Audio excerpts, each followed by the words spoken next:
সানিয়াতুল ওয়াদা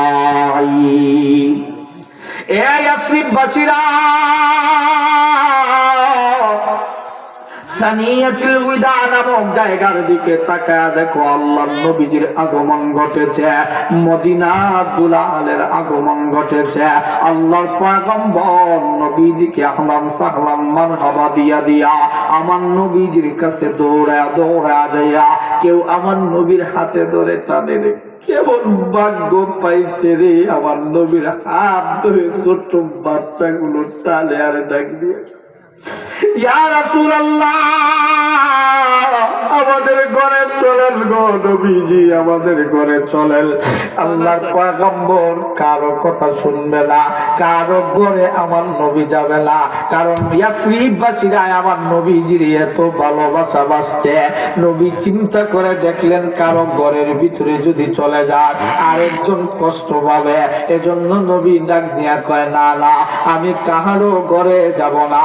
আল্লাহর পক্ষ থেকে উট যেই জায়গায় যায় দাঁড়াবে ওই জায়গায় আমি নবীজির তাবু বানাবো। তাবু বর্তমান যে জায়গায় নবীজি শুয়ে আছেন, রওজাতুল মুবারাক, যেখানে আমার নবী শুয়ে আছেন, নবী যে জায়গায় শুয়ে আছেন, নবীর গায়ে যে মাটি, গায়ের নিচের মাটি, এটা আরশের চাইতেও দামি। সুবহানাল্লাহ। নবীজিকে যখন গেলেন উঠতে যায় ওখানে থামলো, তখন সময় নবীজিকে মানুষগুলো বলল, নবী গো আপনার চেহারা দেখে সকলেই এই এলাকার মানুষগুলি মুসলমান হইতে চায়।